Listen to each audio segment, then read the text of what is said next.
अस्सलामुअलैकुम वरहमतुल्लाहि वबरकातुहू।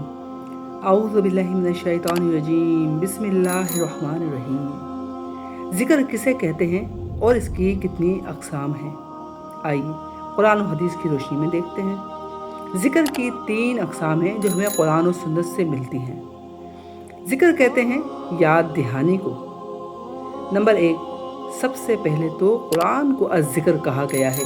सूरतुल अल-हुजरात आयत नंबर 9 में है, बेशक हमने इस ज़िक्र यानी कुरान को नाजिल किया और बिलाशुबा हम ज़रूर इसकी हिफाजत करने वाले हैं।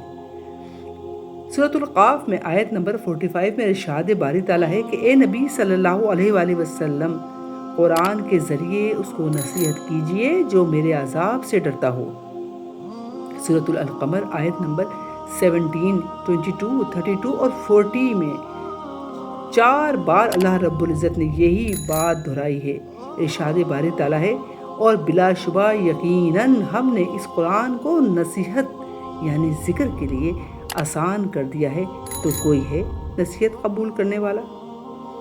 तो हमें चाहिए कि हम इस कुरान ही के ज़रिए नसीहत हासिल करें। सूरतुन निसा आयत नंबर 59 में है, ए ईमान वालो, अताअत करो अल्लाह की और उसके रसूल सल्लल्लाहु अलैहि वसल्लम की, और तुम में से जो साहिबे अमर हो। तो कुरान ही हमें हदीस ही की तरफ लेकर जाता है।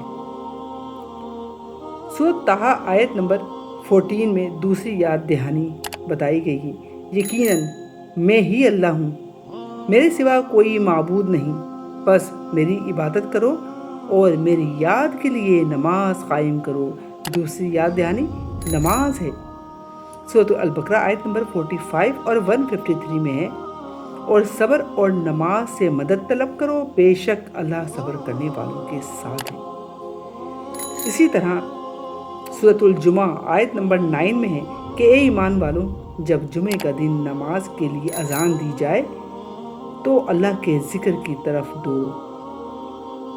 अब तीसरा ज़िक्र, ये ऐसा ज़िक्र है कि इसमें ना तो कोई प्रोटोकॉल है, ना कोई वज़ू, ना कोई गुस्ल, कोई एहतमाम नहीं करना पड़ता।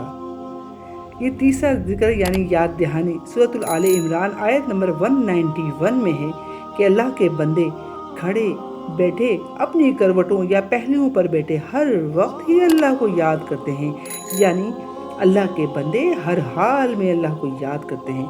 हज़रत आयशा रज़ियल्लाहु तआला अन्हा फरमाती हैं कि नबी करीम सल्लल्लाहु अलैहि वसल्लम सिर्फ हालत जनाबत में कुरान ना पढ़ते थे, लेकिन अल्लाह का ज़िक्र ज़रूर करते थे।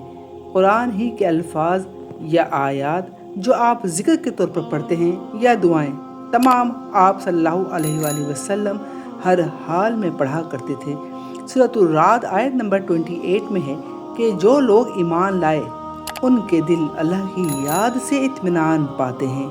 हदीस मुबारक में है कि मैं अपने बंदे के साथ होता हूँ जिस वक्त वो ज़िक्र की वजह से उसके होंठ हिल रहे होते हैं। और इस हदीस के साथ इख्तिताम करूँगी कि अल्लाह का ज़िक्र करने वाला ज़िंदा की और ज़िक्र ना करने वाला मुर्दा की मिसाल है।